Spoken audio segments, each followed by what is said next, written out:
Alright, I hope the video is on now. But anyway, this is my video on the direct election of senators. Alright, back in the day we had some amendments added to our Constitution, and one of which was the direct election of senators.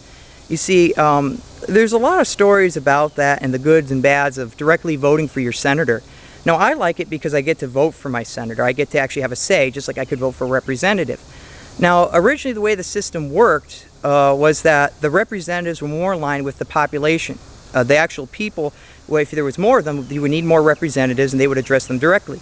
The senators would address the issues of the state. Alright, so you would have two per state.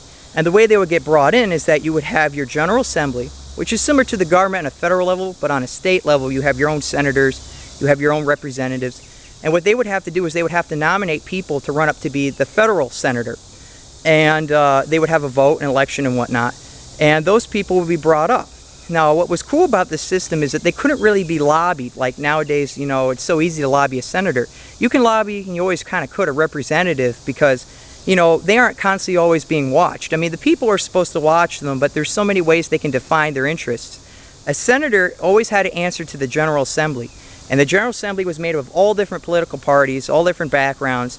So if they started doing something that was a little questionable, there would always be someone to pounce on them.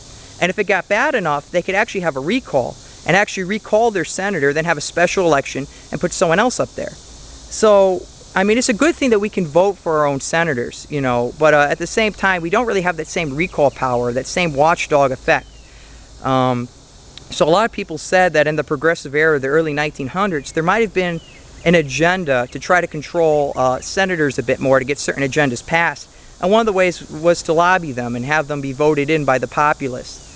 Alright, so, you know, there's some underlying issues, but overall, I mean, it is nice to vote for senators. I kind of, once again, wish there was some way, though, we could recall them easier than anything we could think of right now. But that's generally my topic on the direct election of senators.